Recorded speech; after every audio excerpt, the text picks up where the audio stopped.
Beyond the Ring, a podcast that covers all things in the stock show industry, from the informative to the insane, starring Ryan Rash, the person who said winning isn't everything, never won anything, and Dale Hummel. All human beings can alter their lives by altering their attitude. Now on with the show. Welcome to Beyond the Ring. This is Dale Hummel, along with co-star Ryan Rash. Hello, hello, hello. Is this Uncle Ryan or Uncle No, Bootsy? I am not Uncle Ryan. No. Uncle Nothing. Ryan that may on vacation. You're going on vacation Look, next week, right? I at some point soon. But look, I don't have any nieces or nephews or anything like Uncle that. Really, Ryan is going to get eaten by the shark or the cannibals or something. No. And Tell us about Uncle Bootsy. Okay, look. Everybody wants to make fun of Joe Biden, and I agree. I don't feel sorry for this man, but a lot of his gaffes, a lot of his he said the wrong name or the wrong date or whatever, and he's like 176 years old, so I can look past some of that. Okay, I really can. That doesn't mean I think that he is fit to be president or anything, but I can, because of his age, I can look past when he calls somebody by the wrong name, or he gets a country wrong, or, he says something about when he was in Senate instead of when he was vice. I can handle a little bit of that. This man is now, and this isn't the first example, but this is the latest. He just makes shit up. I mean, just makes it.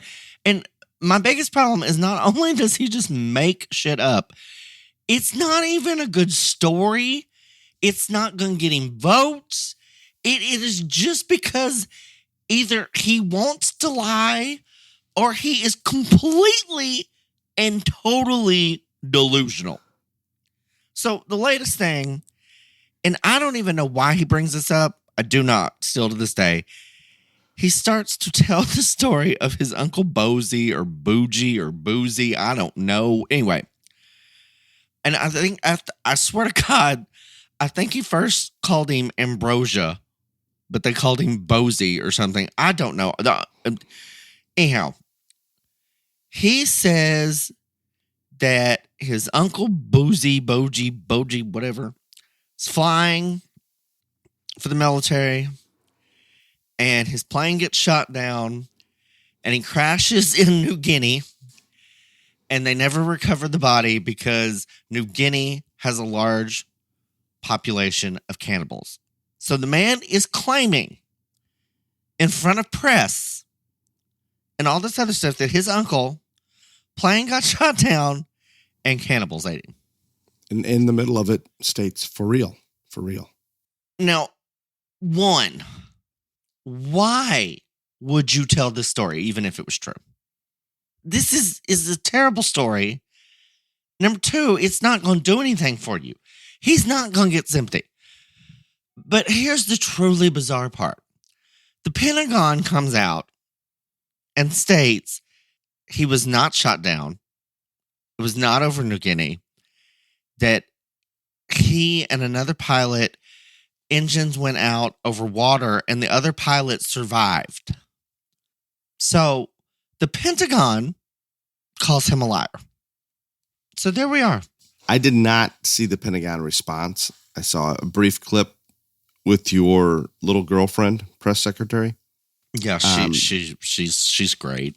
Trying to respond and basically saying, well, a man died. We need to focus on that. He was a war hero. Man died in service to this country and that we needed to focus on that. That's what she said. But our buddy Joe. Which now I'm not going to disagree with her on that. Like, this is kind of my point. A man died while he was in service to this country. That is a terrible thing. And it happens probably almost every day. But that is terrible. But why in the hell would he make up this story? If there was a purpose, as in sympathy, if there was something that led him to this prior in this conversation. And like you said, I don't know how I watched that interview. I don't know how he got to that point. There was no reason. Out of wild ass left field. And he's done this. You said he's done this before. He talks about how many miles he's put on Amtrak. He talks about he makes up whatever. My guess is, I don't know where he was even speaking, but it appears anywhere that he's speaking, he wants that local population to know that he has been a part of that community, or he has experienced what they've experienced. I don't know. There was the corn pop bullshit way back when. I mean, like, this isn't the first time the man has done this. I get it. I just don't understand why. I think he should have been hung every time he does it. But this is the only one that received much traction. Well, because this is the only time the Pentagon has come out and said no. But yet I don't believe, and I don't watch them, but I hear the major news media hasn't even mentioned it. Fox is the only one, maybe your underground garage news. But the rest of them are ignoring it. It's just another one of those things. It's amazing to me. It's bizarre. It's bizarre. It appears that the Democrats are having some success with keeping Trump tied up and locked down into one area instead of out campaigning in those difficult states that we know we have to get through in terms of our battleground states. I don't know if their plan is working. I believe he's obviously coming out and getting as much press attention now as he would if he was out on the campaign trail. See, campaigning is not going to work. All right, I've been over this. But I think his campaigning would rally the troops, but I think his troops are rallied. I think they're there. He's on TV more than Biden is, and Biden's the president. Well, Biden hides from TV. He hides. But remember? What I don't understand, the Democrats learned nothing. In 2016, that man spent less money than anybody in one president and all this other stuff because he was constantly on the news. Constantly. He got more free press attention than anybody else in the world. And now they're doing the same thing with all these trials. And even people on MSNBC said, Gavin Newsom said this last week on this hush money trial, which is all a bunch of made up bullshit. The statute of limitations ran out on this. They brought it back to life in some made up, trumped up technicality, all this other stuff. I guess the opening statements yesterday were a joke from the prosecution, according to everybody that was in there, because they won't allow videotape, because I personally believe they won't allow cameras, news cameras and stuff in there, because they know what a joke this is. Because if they really thought they were going to hang him on something, they would want it live with every camera in the world on there. I mean, like, people on all of the, or at least three of the major, like, we're like, this is bad. Like, the guy on Fox said it was an embarrassment to the legal system. The guy on MSNBC said that the opening statements were very shaky. Gavin Newsom, why he needs to weigh in, but he was asked about it, just said that he thought this was not the right time or place for this, and that it was only going to help Trump. Whatever the outcome is, if he is acquitted, then they're really going to look stupid. If he is convicted and it is as lame as they're all saying, it's gonna then it's only going to help him. The worst thing is, let's say he's convicted. He's going to appeal it. None of this shit is going to be decided in a court of law unless they're acquittals before the election. So the more they rail against him, I think it's just going to work in his favor. But I do not understand that people don't learn lessons from their failures or the past. They are giving him all the free press in the world again, which is exactly what happened in 2016 and why he won. Let's hope this works. It's just bizarre to me. I don't know. I don't know who's pulling the strings. I have said the campaigning, all this other bullshit, the ads, none of that's going to matter. They both sides Both sides need to use every dollar they have to getting out a grassroots, get out the vote, people either busting them, knocking on doors, whatever it is they feel like they should do. Because I'm going to say that even the independents, 95% of the people that are actually going to even consider casting a vote, they've decided. The people in the gray area is so minute, it's not even funny.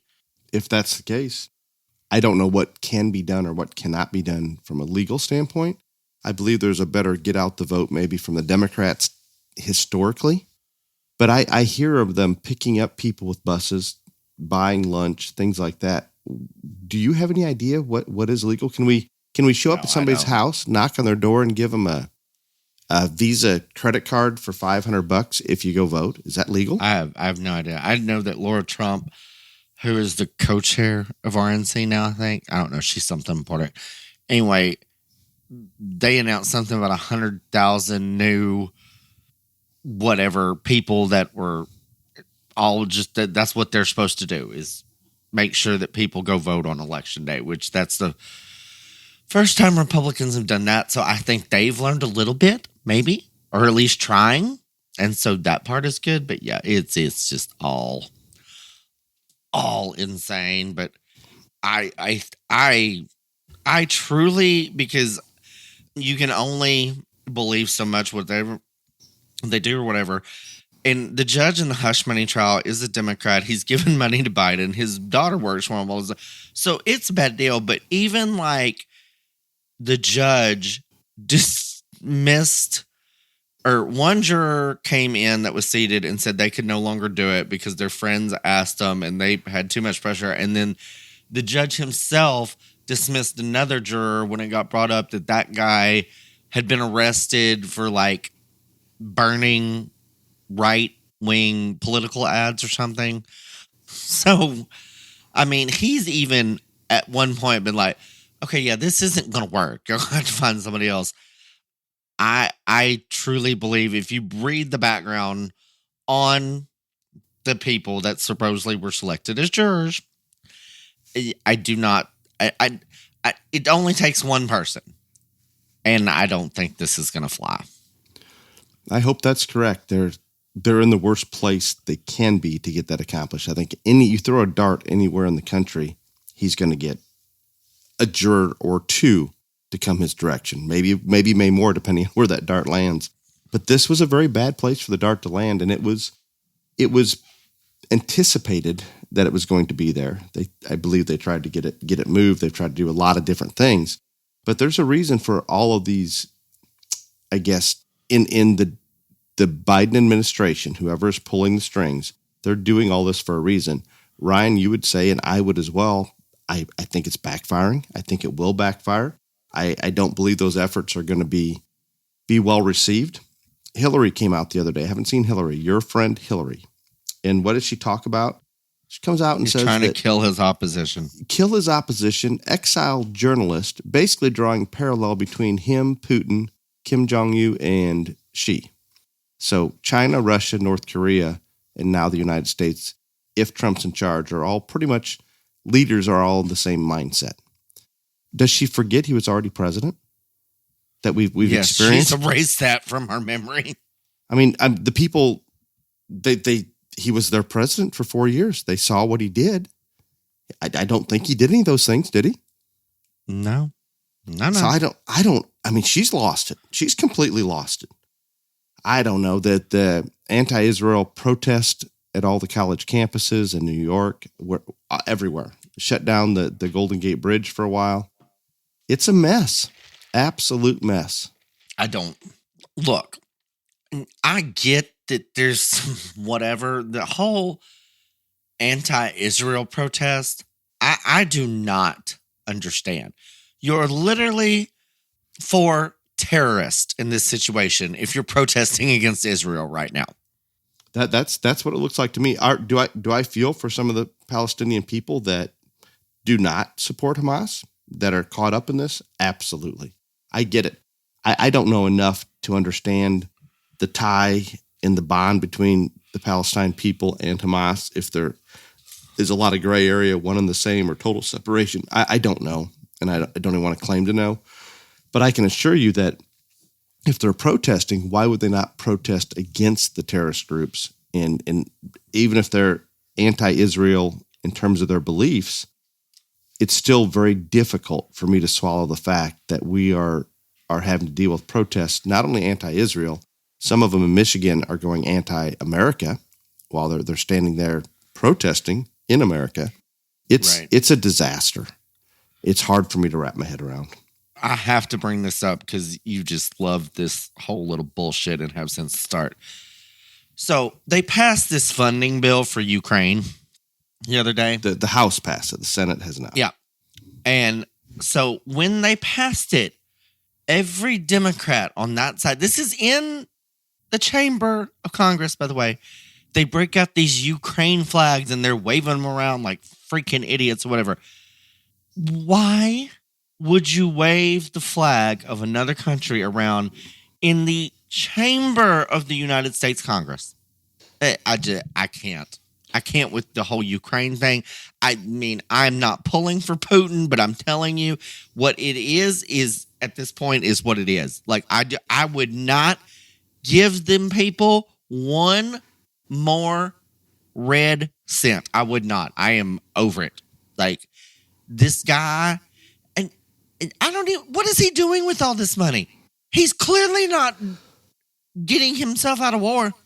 I don't know. Yeah, I don't doubt some of the money's going to war, but there's definitely evidence that some has gone in a bad direction. I'm with you. I do not know. Oh no, you love the little Ukrainian man. No, I do not know where the money's going, but you know that there's corruption involved.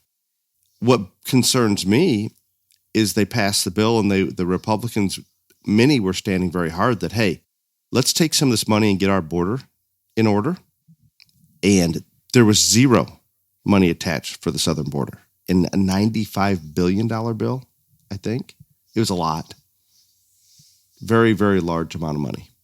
So I don't know. It's not a good situation. I assume when it makes it out of the House with very strong support from the left, it's very likely to make it out of the Senate. I don't know how we can stop it in the Senate. It could have been stopped in the House, and it was not. Well, Ryan, the world's a mess. We both agree on that. Our country is struggling with Joe at the wheel. Let's hope we have some change coming soon. On a more positive note, do you have any BTR JLA news? Top 10 intermediate cattle. First place, Shelby Vincent of Arizona. Second place, Faith Campa of Arizona. Third place, Kendall Dominguez of California. Fourth place, Lila Shaw, Arizona. Next is Cadence Tucker from Texas. Dallas Ritchie from Indiana. Zeb Murphy of Texas. Elizabeth Covey of Arkansas. Braxton Hoisington of Arizona. And in 10th, Cash Dale, Texas. Congratulations to that top 10. Yep. So there you go. It's time for me to extend a thank you to Showfresh H2O. Showfresh H2O has supported this podcast longer than any sponsor to date. This support allows us to continue the podcast each and every week, sending a check out to our producer, Clifton. That is huge on our end that we don't have to worry about it. All's taken care of. Clifton's happy. All is good. With that said, please give Showfresh H2O a chance. It will take the chlorination out of the water. If you're traveling and using city water, this is going to make a difference, period. If you're putting it in your water at home and there's no chlorine in there, probably not going to do much for you guys. But no question, there's some science behind this. It does neutralize the chlorine when traveling, when at shows. If you want to keep those animals hydrated, give Showfresh H2O a try. You can find Showfresh H2O at your local farm store, Show Supply Trailer, and at swampfox.com. Thank you, Showfresh H2O. It is time, Ryan. Optical Illusions. Yes. What do you mean by that? Well, there's lots of different meanings about it, but I think I need to clarify first. When you say optical illusions, like when I go to a little maze book or something, I look at something and I see it different than somebody else? No, that has Or nothing. a mirage? No.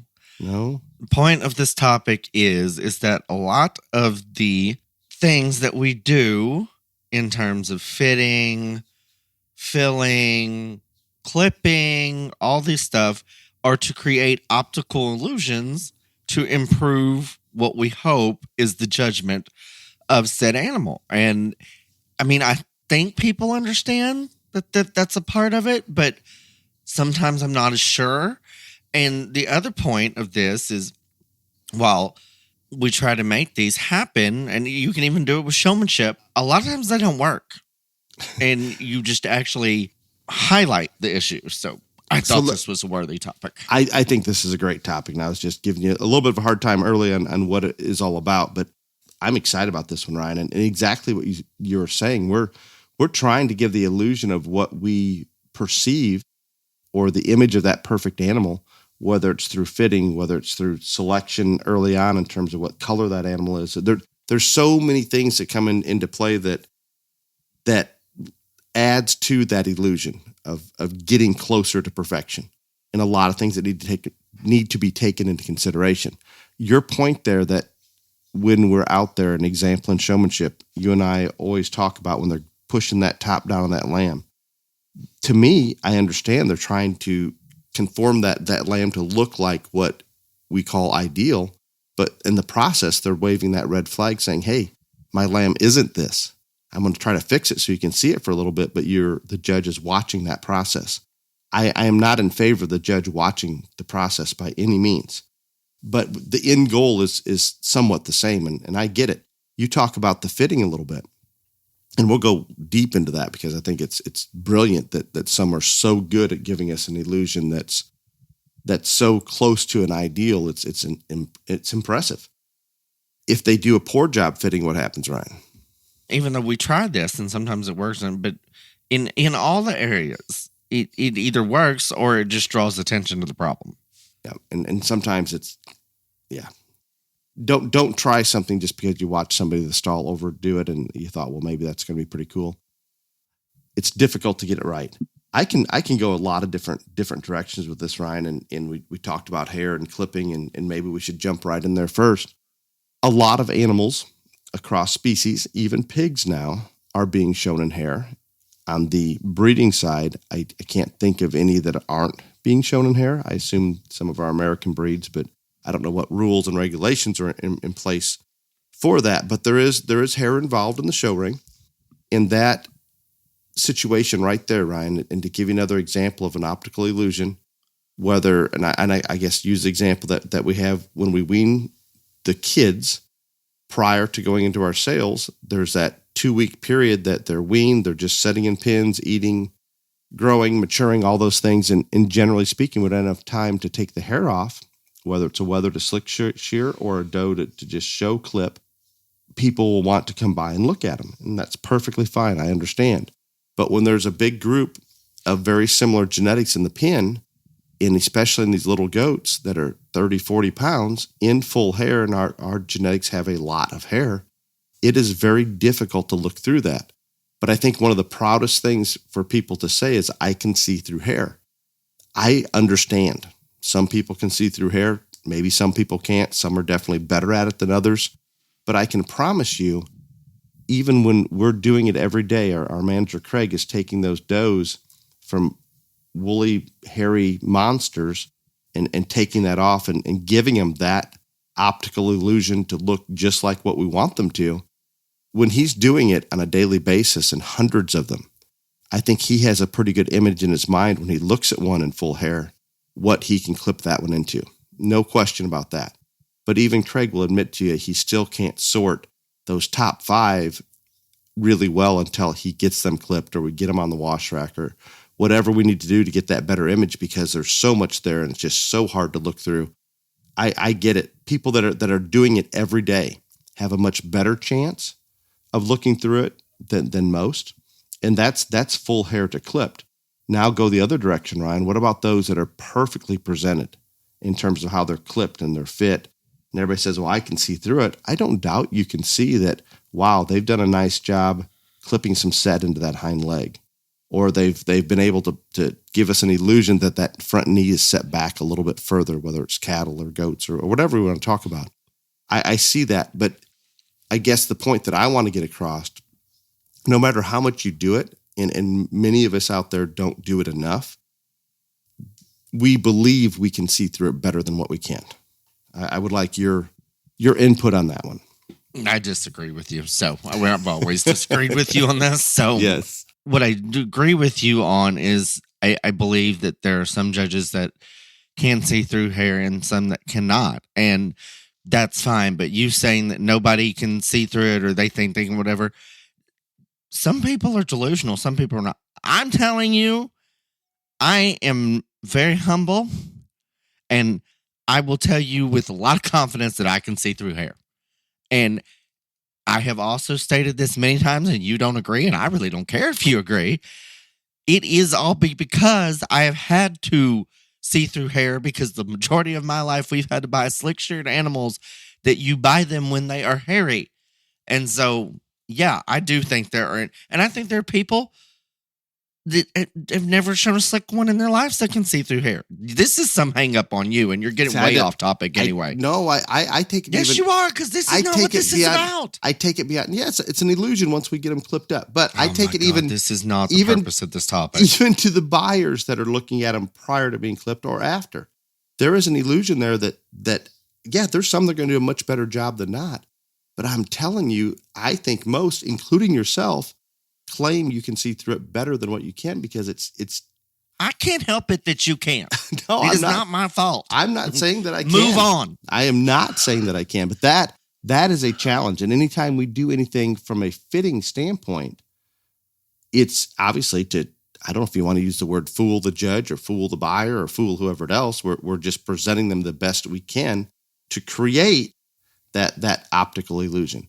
What do you take it where you want to go with the clipping and fitting for the show ring? The whole point of this topic was to bring out some of the things that people do to create optical illusions, and you are hung up on some shit that you get hung up on at least 3 or 4 times a year. So let's just start, since you've already gone down this clipping fitting path.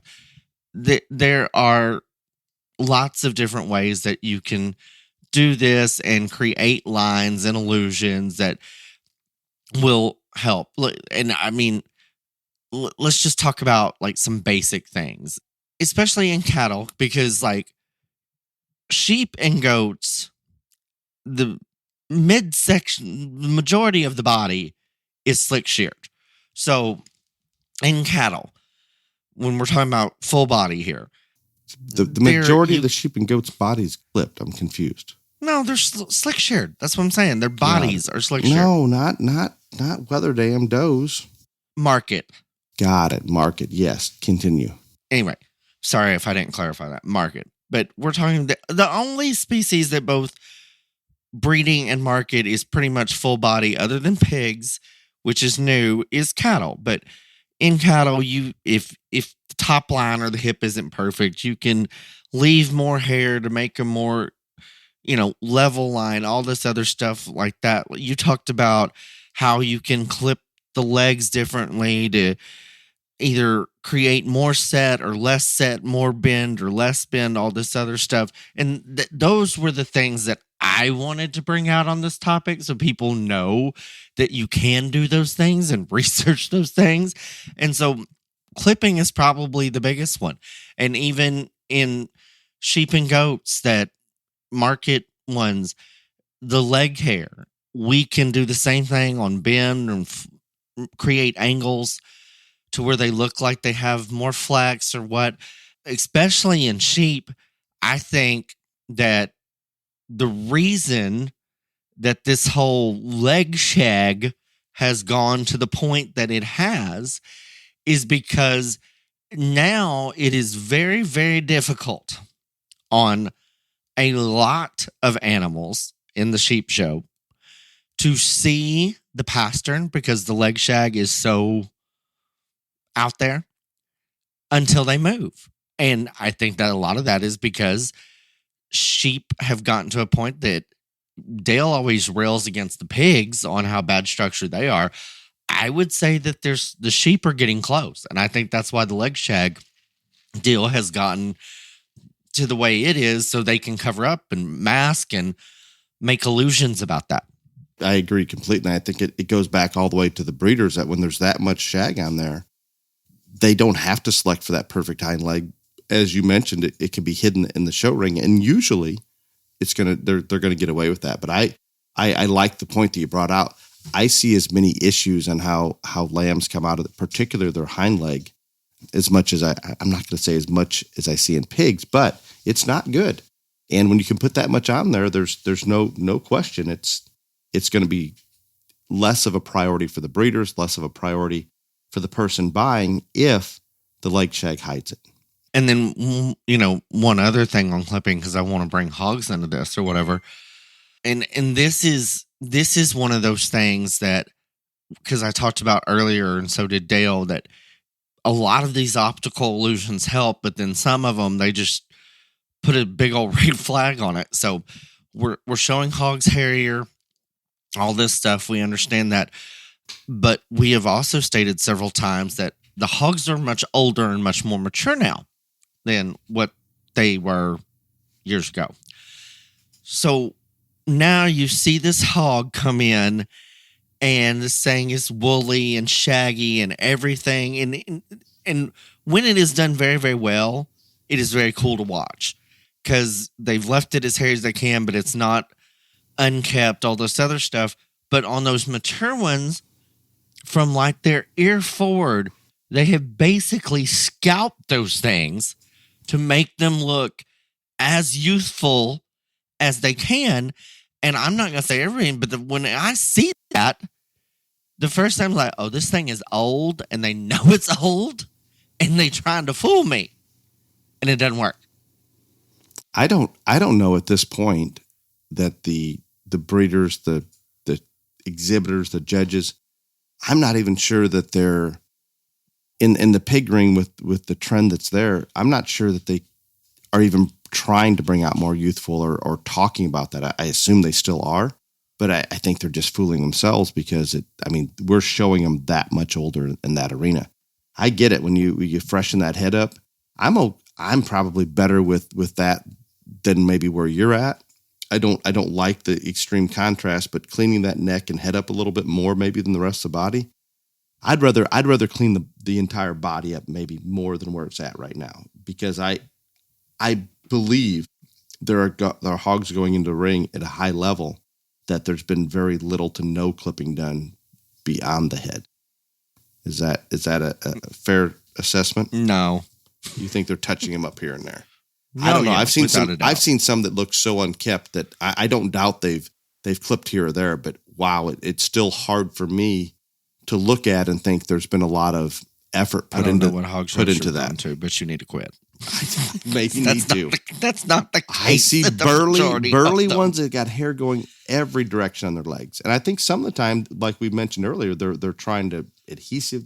I don't know what they're trying to do. I'm telling you, last year there are people pulling legs and painting. All this other stuff in hogs, and when it's done well, it's done very, very well. And then and just like everything else, when it's not, it's not. We'll get into fitting here in a minute, but I just wanted to give an example on the clipping part of an optical illusion that I know what they're trying to do, and I've taught several of them, whatever, and it's because the hog's body is so hairy, and then its head is like surgical. It's like, okay, look, sorry, this is not going to work for you. And then your eye just goes to it more and more because it's so obvious. And then you can read very easily that probably not the freshest daisy in the bunch out there. But that's just, I wanted to give an example of both, or at least that deal. And so there's that. Well, does not the burly long body hair tell you the same thing? Dale, you don't judge enough hogs. You just need to move on from this. It's not. I don't even know that they're trying to hide that they're old. I think it's a trend. It's just they're tightening up their front No. end versus their body. Not really. There's Not no really. question when No. you see the old straggly hair on their body, they're old no matter how tight they take their head. Oh my God, I wish I never brought this topic up to you now. Continue. Anyway, so now, and you can go insane on this. So on fitting, I think the most obvious thing that is done in fitting is pulling. This is in all species now. Is pulling that leg hair or grooming that leg hair to alter the look of the structure, all this other stuff. But I mean, like, I'm not joking you. There are people that have because in sheep and goats, you can add artificial hair and all this other stuff. Now they've got people doing the same thing in sheep, but like with clip ins and all kinds of wild stuff. But I know Dale's stance and my stance. One thing that probably the only thing we're going to agree on in this little topic, and I swear to God, now I wish I would have never brought it up, is the use of artificial hair in the grooming of it all. So go on and land blast them down. No, I don't have a problem with if the show allows it, and I don't care whether shows allow it. You don't have a problem. I don't mind if shows allow it or don't allow Jesus, it. I just want it now. I want it all in the same playing field. I'm not saying I like it. I don't care what the show rules are.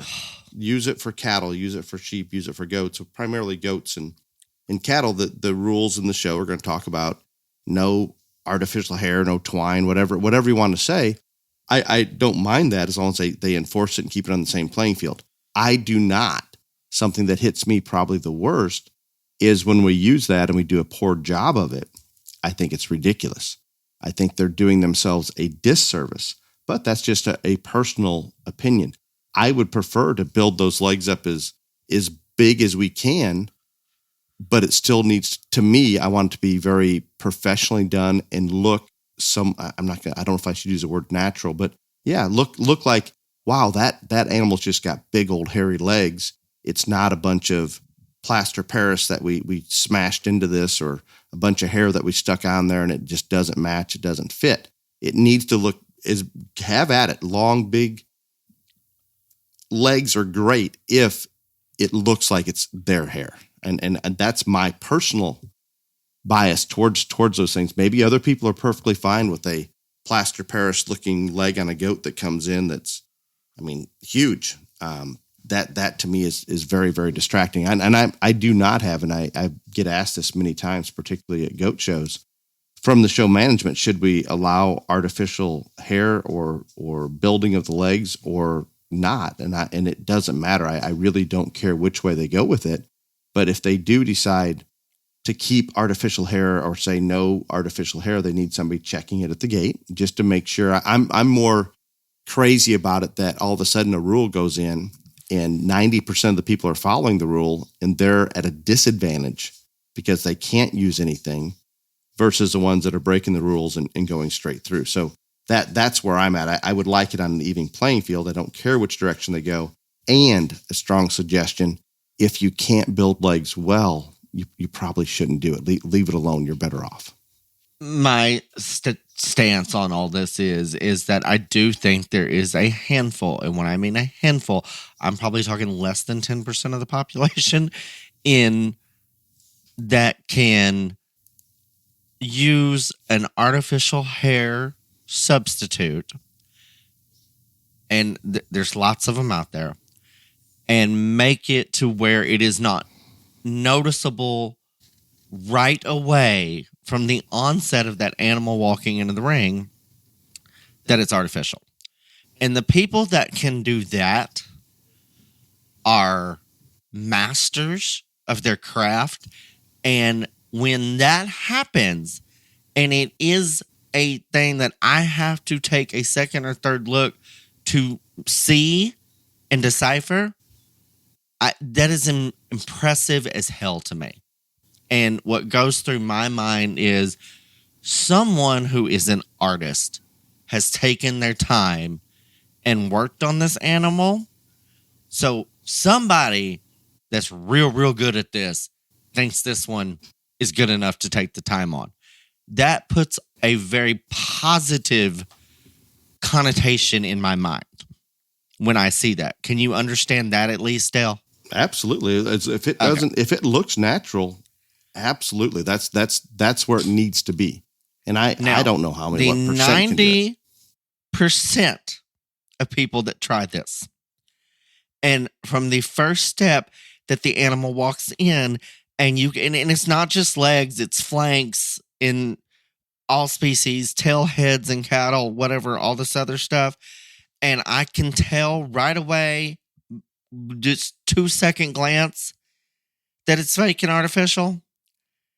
Then it's the absolute opposite way. Why would they do this when they don't know how to do it? And they've got some wind-up monkey back there trying to like act like he's cool. And so that's a negative connotation. And I stated on the podcast sometime last year, and I just did it this weekend. And it is not going to affect the placing, but every time that I see these bad fit jobs like this, I'm going to call them out. Because people, my concern is that a lot of the exhibitors' families don't know how bad it is. And they've got somebody, either breeder, broker, fitter, whoever, and like, oh, do this, and it's going to be fine and good or whatever. And it's not. And I don't think they know. And since nobody will call them out, I am grand champion goat. This last show I judged comes in class, has the terrible back legs. I mean, like, the animal is fine structurally, fine in terms of bone, whatever, but we've got all this fake nonsense going on. I said in class, I said, I'll be the first to tell you that I do not like this fit job at all. I don't think it's necessary. I think it's distracting, but this is still the best goat for this reason, this reason, this reason.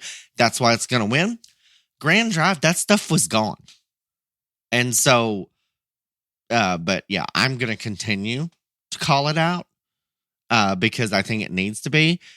And with the same note, when the person comes in that has it the other way, I am going to praise the presentation of that animal and say how immaculate it is and all this other stuff, because the very few that can do it, good for you. But that population and that percentage is so small, it's scary. But I do not think that even though a lot of the judges will not say things on the microphone, I can't tell you the number that we have talked about. Like, why are they doing that? Why? Because when it is so fake, Dale and I disagree on this. People can't read through shit and all this other stuff. When it is so fake looking, it is 1,000 times easier to read through it because you know that's not real. And just like I said, the red flag, oh, well, they put all this fake shit on the back of this one's leg. Is it because they think it's too frail boned, or do they think that it's like too straight and whatever, all this other stuff? So now you've got all these things going through your mind. Why did they do it?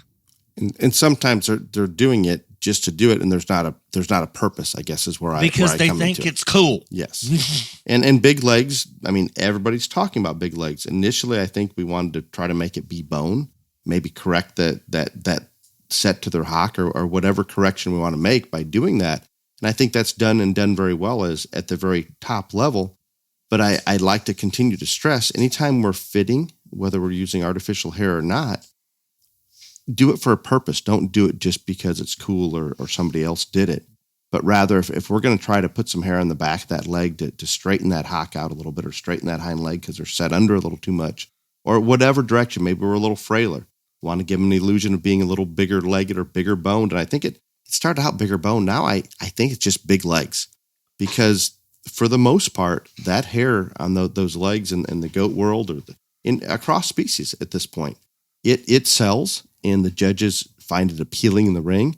And even if they're not monster bone, they're whether they're saying big boned or not, they're calling them big legged. It's something that feature is become very popular, I guess is the best way to do it. So I see this, Ryan, probably irregardless of what you and I say about it. I think they're going to continue to do it and try to just make them bigger and bigger, even though they're not trying to correct something, but simply enlarge the size of those legs. And it may get bad. Like I'm saying on the one that used this weekend or whatever, the thing didn't need to be any bigger legged. It was fine structurally. Somebody just did this because they thought it was the cool thing to do. And that's why I'm going to continue to call this stuff out, because if an animal doesn't need it, then you're just shooting yourself in the foot if you can't do it correctly. And the one thing that I think the difference in the 90% and the 10% that I talk about here is when you've got these animals in a chute or in a stand or whatever, and you're fitting these things and you're putting this stuff on there, because there is a lot of them, or not a lot, but there is another percentage that do it when they're standing there and you know what? It looks pretty good. They also forget that these animals have to move. And when they move around the ring, to the ring, all this other stuff, I don't care how much glue is in there, that stuff is going to cause that artificial stuff, because it's not actually attached to that animal's bone. It's going to move. It's going to get loose. It's going to come out. All those other things.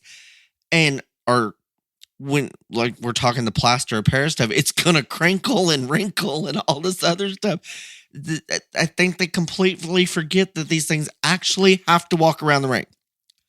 And so that's why there's such a small percentage that can make it to where it all stays together and looks very natural and all this other stuff. I mean, because I've seen lots of them at shows in the stall.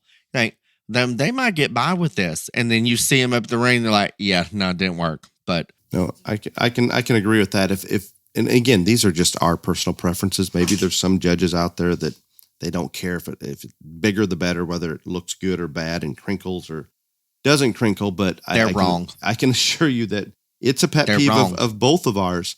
I can go out on a limb here, Ryan, and taking out those top few percent of fitters that can really get the job done well.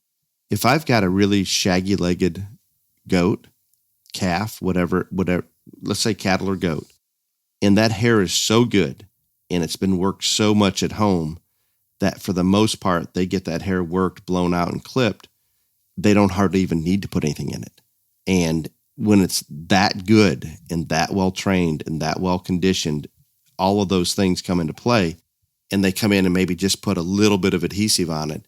There's my ideal. I know that's extreme to the other way, but I appreciate those that come in that look like they've been an incredible amount of times put in at home training, working that hair, that wow, they've blown these out, clipped it up just a little bit, and they come in the ring and it still looks almost perfect because of all the time put in prior, and obviously the genetic makeup of that animal allowing that to happen. That's an ideal. Now, with that said, there's not many animals you can do that with.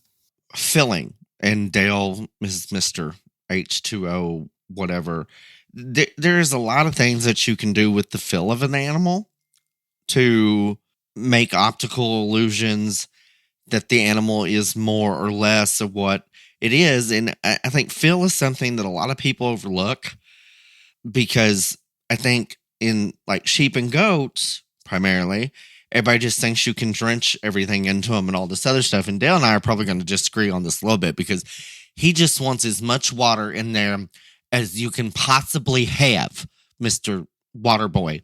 But I do think that there are things where you can, at times, there are animals that need less fill, because if you let them have all the intake they want, they're going to look pus-gutted or pot-bellied and all these other things that do not give you enough symmetry, enough lines. And then I also think there are things that, and Dale and I had probably our largest fight on this podcast about this, and I will tell you, everyone that tried the product that I said says I was right and Dale is wrong. there are products that can get you more upper fill in areas that everybody wants this whiskey barrel, round rib shape, all this other stuff. And so there are things like that. But I think filling is overlooked in terms of optical illusions, but it's still, it does work. And now Mr. Waterboy can just go crazy. Anything that would give us upper fill and help that upper rib shape. I would buy it every day. Then go. You didn't even try the shit. You haven't even tried it. Their digestive tract is in a certain place, period. We can't move You have not even tried it. You have not even tried it. I understand. You still haven't tried it. The biology of it. If you want to fill them up with some... Don't give a shit about your freaking biology until you try it. No, I refuse. Shut up. Fermentation, gas, give them a little bloat, maybe. That'd be about as close. Okay, I'm going to go back to the fill part. I am going to push water all the time up until, depending on the animal, some will push it all the way through the show if they're a little harder bodied and need more fill. Some are a little pus gutted that we still want to hydrate, but allow enough time, whether that be reduce water intake 12 hours before the show or whatever. Each one's an individual, and we need to look at it as such. And when we try to get that fill right, I think there's a lot of things that come into consideration. Some judges maybe want them a little harder bodied. Others want them a little bigger bodied and maybe a little softer looking. We need to take into consideration where that judge is. And oftentimes, if we've got animals that'll be showing later in the day, watching that judge and listening to where they're at, you can get a little bit of an idea just where you need to be. And I encourage you to do that because each judge is going to be a little bit different. It may not be, Ryan may want them fuller than what I do, or someone else may want them a lot harder. It's not possible for someone to want them fuller than you do. All of those things are going to change, basically. So with that said, adjust as best you can to that judge, and there's only so much we can do with individual animals. My fear, if I look at this in a perspective over several years, it seems like in the goats and lambs and pigs, and maybe I guess we can even throw cattle in there, but I can speak more accurately maybe on the goats and even the pigs. There was a time that we wanted these pigs so hard-bodied that, we would deprive them of any food, any fluids, anything for longer than we should before they go in the ring. I know it's hard to imagine, but we wanted that flank, that body, everything as hard as we possibly can get. And then we went through a phase, and we're not far from it right now, that we're trying to get them as full-bodied, almost pus-gutted, I guess is the best way to look at it. When I look at some of these baby pig online sales, it's almost looks like they grabbed a hold of that center belly and drug it down to the ground through Photoshop. That is not a great look for me, but I think it's popular, and I think it's selling at the moment.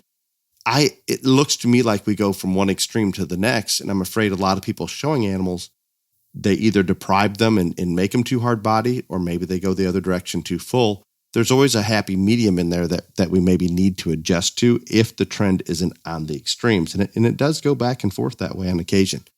One more thing I want to bring into this, not only, let's use an example. We have a fairly small show ring at Illinois for our goat show, Denver. More people may be familiar with that.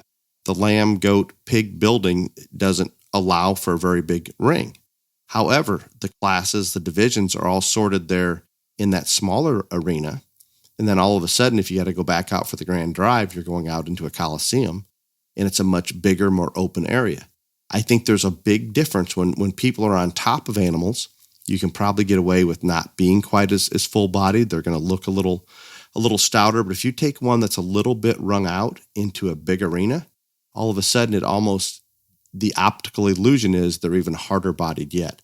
So depending on what that ring is like, or if we're going to a coliseum later, I think adjustments need to be made. For the most part, it is my opinion that if we have an animal that looks just about right for that judge, is really happy with where that animal's at in a small arena, and we've got to go back in a bigger coliseum 5 hours later, I'm going to probably take that animal and get it just a little bit fuller than what it was when the last time the judge saw it, just to try to keep it in perspective, because those illusions, the ring size makes a huge difference. I didn't go down this path yet, but what type of bedding those shows are using, if we've got a real deep, soft shavings, those animals are all going to look a little bit lower to the ground, a little stouter. If we're out there in a real hard dirt pack or limestone, those animals are probably going to look a little more elevated. There's a lot of illusions that come into play that I think as exhibitors, we can try to think through those things and take some of that and make it to our advantage because maybe others are not. So back to the fill, I think it's individual. I think adjust for the judge, do what you can to adapt and give them what they want. We've talked about it so many times. Fit the judge. I think your comments on ring size and betting are very appropriate and very true. And you just have to, a lot of that is you've just got to been in that situation, work through it to know. But depending on ring size, your animal can look bigger or smaller. Depending on the bedding, you can look more elevated. And you do need to just fill for those things. That's about all we can adjust at that point, wouldn't you say? Right. Yeah. But I think it's significant. I think we can do that. If we're showing you've judged, we did together down in Florida, some of these rings that are sand, especially on hogs or goats, and they're sinking down into that sand. I'm telling you, when you first get out there, those things are going to look a little bit like midgets. I mean, a little smaller, a little stouter, not maybe as big as we'd like. We don't want to be filling them up in that situation. Yeah, you're exactly right. And glad that you brought that up because that is part of it, part of the game, and something that you're going to have to adjust for depending on the different places that you show. And then finally, the last thing, and again, this is getting long basically because I've yelled at Dale because he's crazy. Showmanship. You can create optical illusions with showmanship.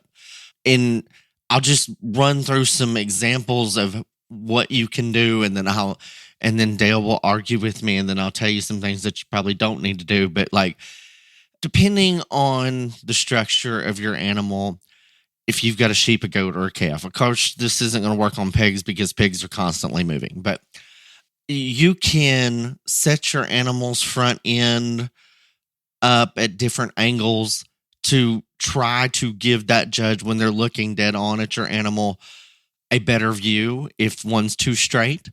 Of course, you can loin an animal with a show stick or put the top down on a sheep and goat at times to help that, depending on how the height that you hold the head and neck, whether it's sheep and goat, or how high you have it up in a calf. Or you can move the head towards the judge or away from the judge, all these other things that will change the shoulder position or how it blends. There's just lots of things that you can do in showing an animal that can change some optical illusions.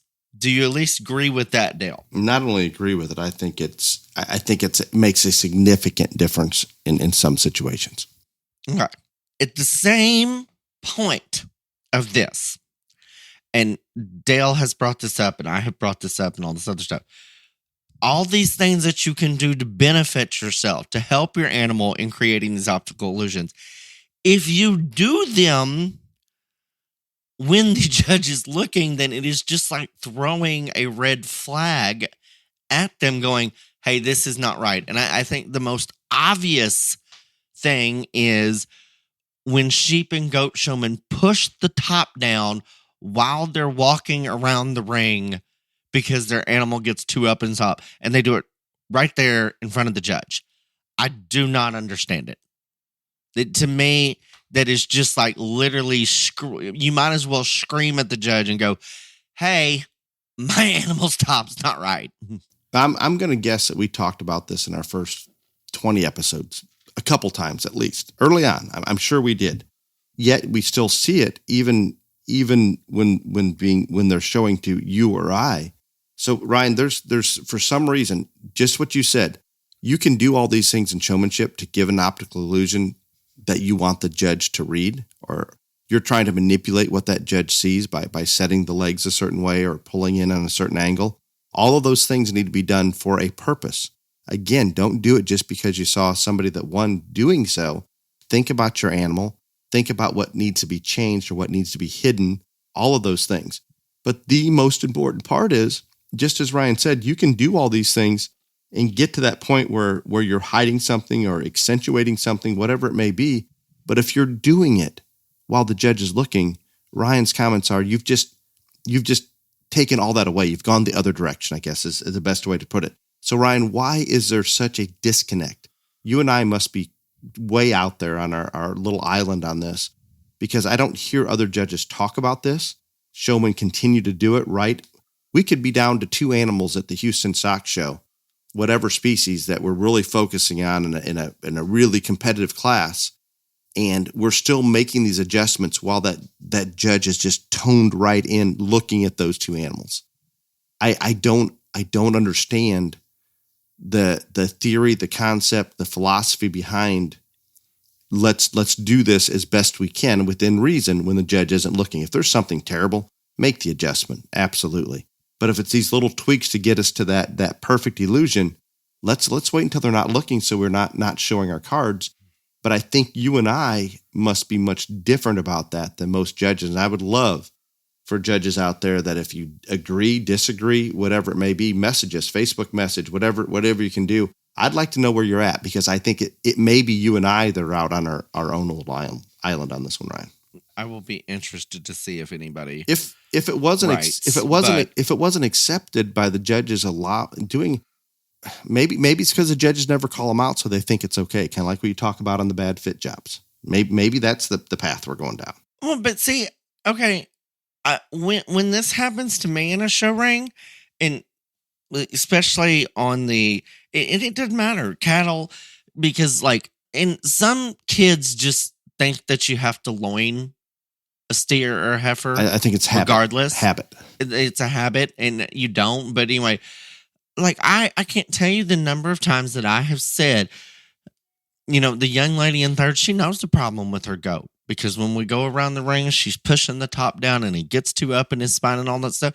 And that I've never had anybody upset or mad at me for bringing that out. I'm saying this girl knows what's going on with her animal, all this other stuff, but I don't. I would be very interested to see if any other judges actually message and answer that, because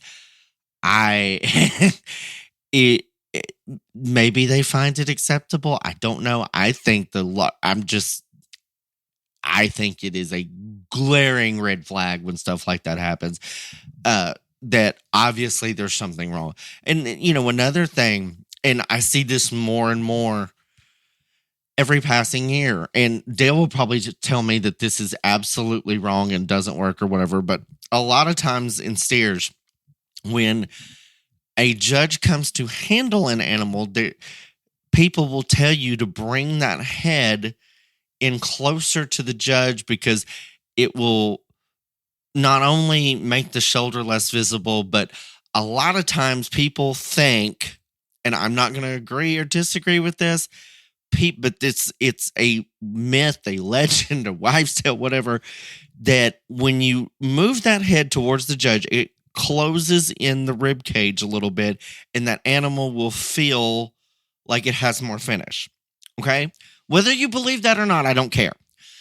But the wild thing is now I see these kids do this, not only when I judge, but when other people judge, and it's like right before he gets there, so they're just throwing this head like whatever, in the nose is like basically breathing. I'm like, oh, that wasn't obvious.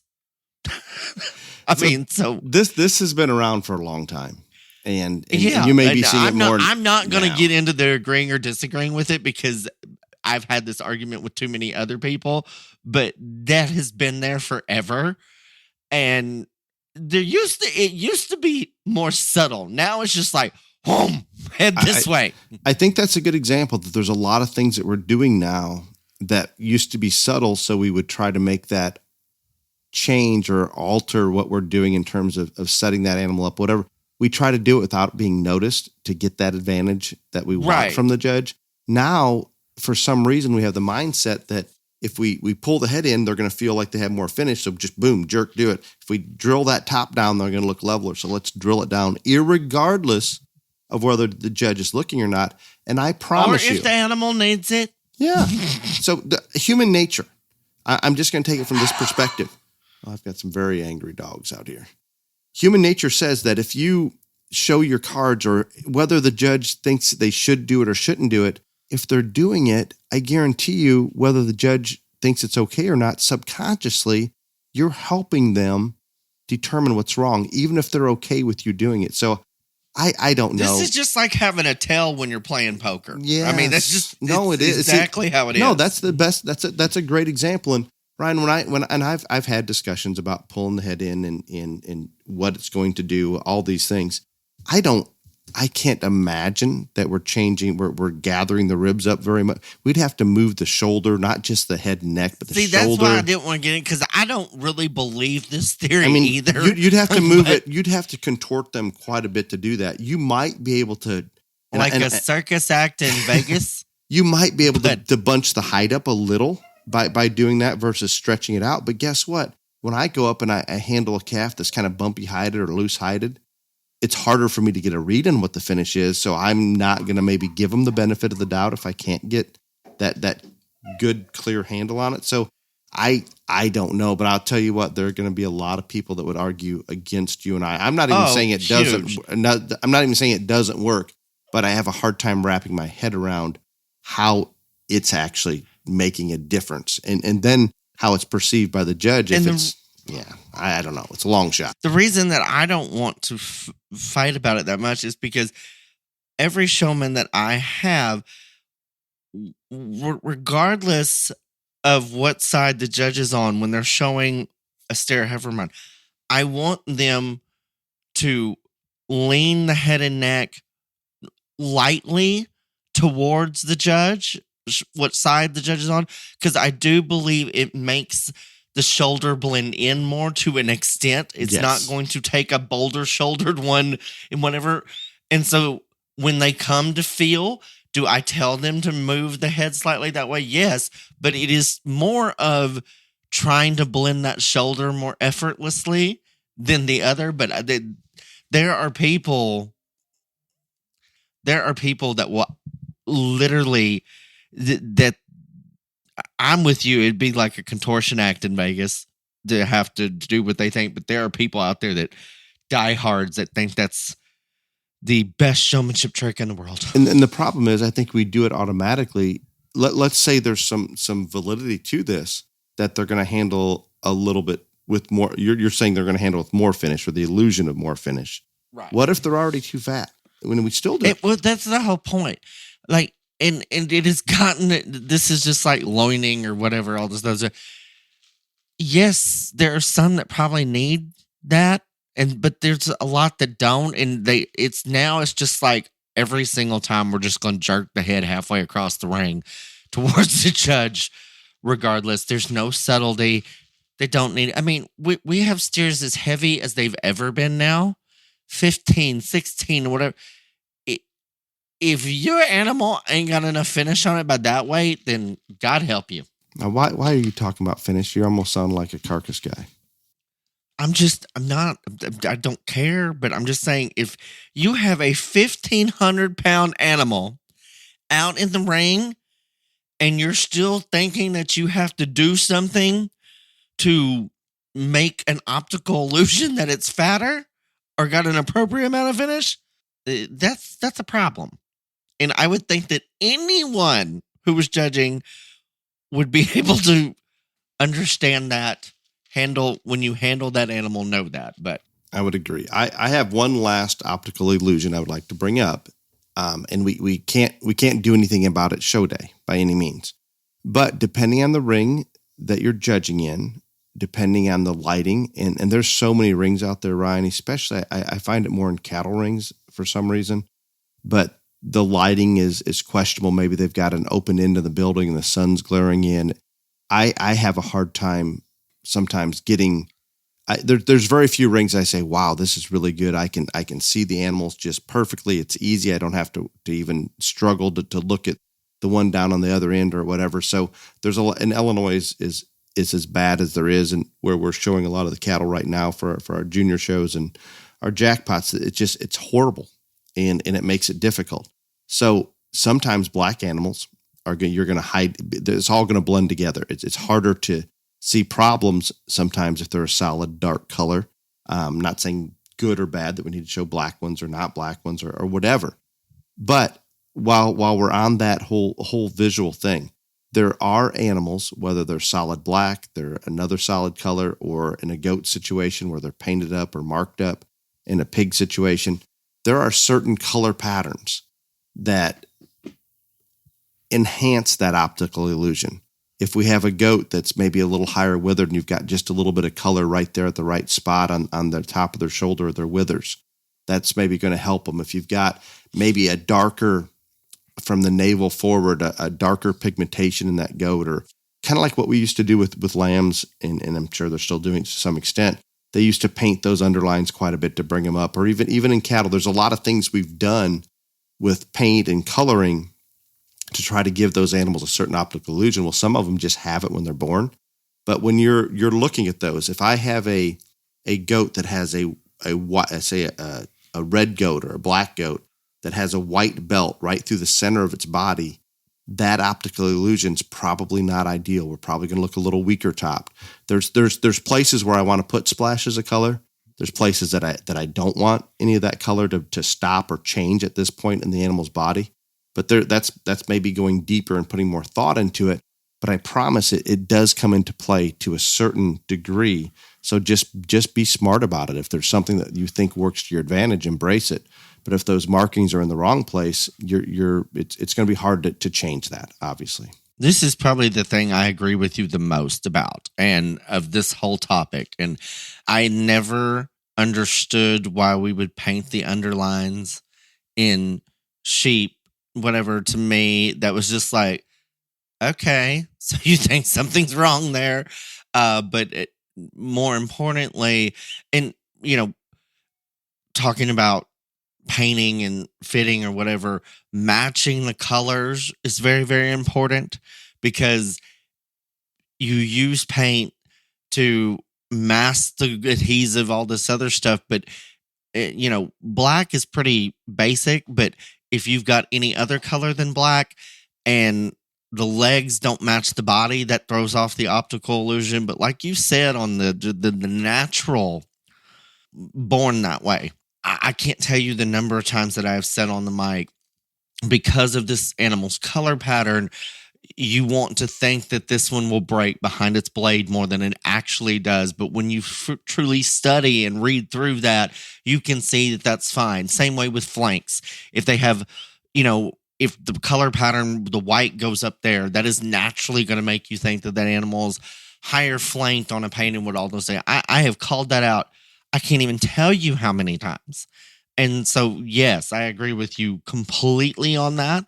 And there are things that you can do to help and hurt and all this other stuff. But yeah, very good point. Probably one of the few things that I agree with you about. Wonderful. And you just mentioned the paint. I want to emphasize, black is easy to match. The rest of them, I'm not saying it's not. No, and it becomes a disadvantage. I don't know how Nothing against Sullivans, because they have every freaking shade in the world, but the people still just can't get it together. No, it's hard, and it works to your disadvantage. I promise you. All of those things come into play, and I don't have a fix for you, so I shouldn't even be negative when there's not a fix. The other thing, Ryan, on these, I'm just telling you, you need this, and it goes with, like Dale said, about lighting and all this other stuff. But you, at some point, if you've got one of these that is any other color other than black, I sound like the Westminster Kennel Club Cocker Spaniel show now. Any solid color other than black, you've got to test out different paint colors at home. And you've just got to, because I'm telling you, and even on the black ones, and I don't know how this happens, on the underlines, you spend all this time fitting this animal, and then the underline, you've glued either the flank or the whole underline, all this other stuff, and there are whitish or grayish spots there. It's just so bad. So yeah. No, anyway, it is, and we're getting along here, Ryan. And I'm curious. We haven't talked about this that I remember, but some of these color patterns are going to be much more positive or negative on the animal in a picture sometimes, even than in person. Usually to the negative in a picture if it's the color falls in the wrong spot. And I guess. Yeah, it's even more obvious. Yeah, and unless sometimes you've got somebody that photoshops it for you. Yeah, so when it's in that picture, it oftentimes is more obvious where you get in the ring, especially a smaller ring, not even on the radar for the judge, what you were worried about because of what you saw in the actual picture. So no, that's all good. I think we actually agree on something there, but people put a little bit of thought into that because it is real. It is part of it. So please do. I am ready since we're running fairly long here, Ryan. There is one more I didn't need to talk about. I apologize. Oh, Jesus. So you talked about the hair and the fitting. I meant to bring this up and I forgot. We're obviously even in the cattle, we're mildly fitting some top lines, kind of like the old dairy cattle days. We're in sheep and goats, we're trying to leave a lot more hair or wool from the navel back to give that underlying balance, maybe is the best way to put it. And when I say underlying balance, where we're shallower up in the chest and we come down into a deeper flank. I like that look. Do you like that look, Ryan? Yes. Are there many animals that naturally truly have that look? I would say probably not. No, it's probably backwards from where Mother Nature says animals need to be. That just in the real world, the chest is usually deeper than the flank, generally speaking. We're trying to make that opposite. And I love the look. I'm not being negative on it at all. So don't take it that way as listeners. But when we push that chest up as best we can, or we make animals shallow bodied, it all stays kind of proportional. They may get shallower chested, but they also get even shallower flanked. We make them deep. We make them deep chested, trying to make that flank deep from a breeding perspective. So we're trying to make things different. So if we leave hair from that navel back or wool and fit that in there, it makes a huge difference. And I think most of the Texas majors don't allow it. Is that correct, Ryan? Yeah, no. Some shows do, some shows don't. But it makes when we're selling these offspring, I'm seeing it more and more in these goats that they're really working that hair from the navel back and getting it absolutely perfect because it does that gives you an optical illusion. That and just building or having big legs it hits people hard. You don't have to be an expert evaluator and that image still hits you. You may not know, wow, why is that one look so good? But those big old legs and that underline go in the right direction in terms of its balance. Those are things that people gravitate to without maybe even being expert evaluators. Are we ready? We're ready. Question and answer. Okay. You have a sponsor. Yes, we do. Basic Animal Health. Thank you for being the question and answer sponsor. This week, Basic Animal Health offers a full line of all-natural support for your livestock. Basic Animal Health Show Focus is an all-natural, calming, and focused supplement formulated to help your animal remain calm and focused while still looking alert and sharp in the show ring. Show Focus also offers added responsiveness to the handler's cues while encouraging natural movement and Show Focus athletic performance. Show Focus will help you get your cattle, pigs, sheep, or goats to the show the way you want them to show by allowing them to focus on you and still look sharp. You can purchase Basic Animal Health products at basicanimalhealth.com. So thank you to the Leonard family and Basic Animal Health. Thank you very much. Question number 1 comes from Rob. Love the podcast and would like to thank you both for all you do for the industry. Does he talk about when we argue with each other or just in general, you think? I don't know.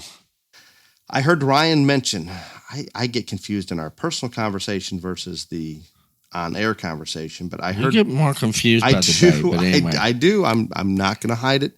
I heard Ryan mention he was going on a vacation, but I did not get many details, or not much details were shared. I am curious what type of vacation he would take. I go wherever they tell me to go. That's the truth. That is the truth. I don't care. I don't take many weekends off. I normally take 2 off a year, one for my birthday and one for Callie's birthday, because the rest of them are normally filled judging shows, which we're going to work on changing that hopefully. But anyway, so if I get to choose, like, because a lot of times I have gone by myself. If I'm going by myself, I'm going to Vegas or New Orleans because I like to people watch. This year, the Ellis family is taking me because Callie's father's birthday is near mine. And so sometimes we celebrate together. We're going to the Bahamas. Excellent.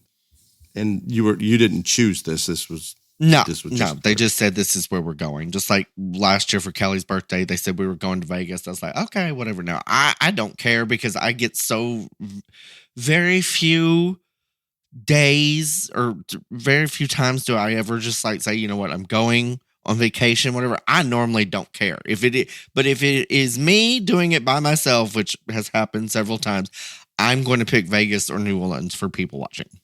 Simple enough. That good answer. I remember you going to Russia, maybe on a cruise with your mother. Yeah, you've gone to places that I just don't know that you would pick on your own. No, I didn't. Since when I've had my ability to pick, which is very few times, no. But yeah, I've done some shit that no, I never want to repeat. Agreed. Understand. The next one I think maybe we've already, or it came up today actually. Jen, I hear people talk about leaving all the hair on hogs and even growing hair on hogs. I also hear you guys talk about how you don't like the unkept look. Please explain what you mean and why we should be leaving all the hair on the hogs. The hair on hogs deal is a trend and the newest trend or whatever. And I mean, it wasn't so many years ago that we were, not razor. Like at one point, I've seen pictures where they were basically like surgically clipped. I wasn't involved in, but it wasn't just like a handful of years ago. We clipped them very tight everywhere, and now we want them as hair as we can be. And I think it's cool. It looks cool. I think Dale gets on a little rant, and I get it because I've seen some of it, but maybe not as much as him, where it just looks like this wild, bushy animal. And we just woke up out of bed and just went to the ring. Right.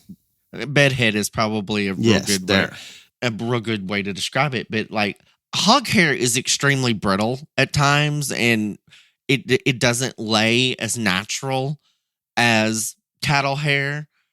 And obviously goat hair and wool is wool. So I think Dale's point, and even mine, like, you don't want to look like your animal has bedhead everywhere. But that's my take, at least.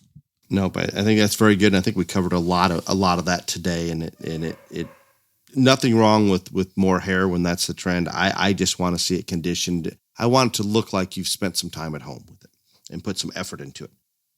Sam, love the podcast. I've had animals that pasterns have been too tight and straight, and I've had other show animals that are too weak pasterned. When I ask people what I can give to help, it is often the same product for both the too weak and the too strong pasterns. Please explain how a product can do both. They can't. That was the best answer ever. And the one thing on these pastern issues, whether it too straight, snap, too weak, dew claws hit the ground or whatever, like pastern problems are probably one of my pet peeves, because here's the thing. All animals are going to get heavier as they get older, and the pastern problems are going to increase, and there is no fix for it. I have tried all the things there is, and I'm just going to tell you from my standpoint, after trying almost everything that has ever been said can help it, I found nothing that can help pastern problems. Period. That's my take. I go pretty strong with you on that one, that there's a lot of products that claim they can do, selenium. And I have tried them, and I'm telling you they are wrong. That are gonna I'm not saying that. To me, in general, if we're too tight in our pasterns, we need to maybe try to stretch and loosen those tendons and those ligaments a little bit. I get that. And maybe you think there's a product that does that? No, what I'm saying is I don't. There are things that we can get to give the animals that relax them more, that may actually allow them to stretch out. Maybe if we can kick them out in a lot in a pasture where they can move around more, we can stretch those. I was born with a club foot, and they said it was a horrible mess when I was born, but by doing some surgery and some stretching of those ligaments and tendons, I can keep that pretty correct. If they're deficient maybe in selenium, or maybe there's a selenium toxicity, I'm not saying that those things won't impact where things are. They probably do to a certain degree, but I don't know that we're smart enough to be able to, or ever take the time to do the testing and gather all the information we need to implement any type of procedure that's going to be of benefit. And there's going to be a lot of people that disagree with that. In general, Ryan made a comment that, I mean, we can try a lot of different things, and there's a lot of pasterns that are too tight in cattle that are popping all the time. There's hogs that are down on their dew claws or too weak in their pasterns. A lot of times that those weak pasterns may be compensating because they're too tight in their hip or straight in their hock, and that they have to move. So all of a sudden they're stretching those ligaments out, and they break down almost. And as Ryan put it, I think in animals that are way too weak and soft pastern, as they get heavier and older, I think that continues to be more of a problem. If we go into, and I'm only going to speak for hogs and cattle, hogs that are a little up on their pasterns, or cattle that are coming a little over in their pasterns, or maybe even popping a little in their pasterns for whatever reason people want to argue about how that happens. As they mature into sows, boars, cows, bulls, whatever, let's stay on the female side. As they mature into cows and as they mature into sows, those ones that were a little tight in their pasterns, I think with age, I don't know why, but things are loosening up back there. In other words, if I go into a cow pasture, I don't see, and they could be all show heifers, I don't see the same issues in their pasterns that were too tight and straight when they were in the show ring versus now. Feed, increased feed amounts, stress, all those things that contribute to it, I get. But in general, the tighter ones, I think when they get older, some of them might actually ease up a little bit, but it goes completely the opposite on those that are really weak pastern, especially in the hog world. As they get older, it is my impression, especially if we're on concrete or a slatted floor or something that the show world doesn't see anymore. It used to be an absolute train wreck. So that's Sam, that's a hard one. I tend to agree with Ryan. There's not one that logically is going to do both for you, but there's a lot of things marketed to do everything in the world. So just try to be smart about it. And it's always a battle. There's always questions on those kind of things. Ryan, this was good. Very, very long episode. I didn't anticipate this long of an episode, but I appreciate your input. I hope everybody out there is doing well as we move into the Midwest jackpot season. Until next week, be safe. Y'all come back now, you hear?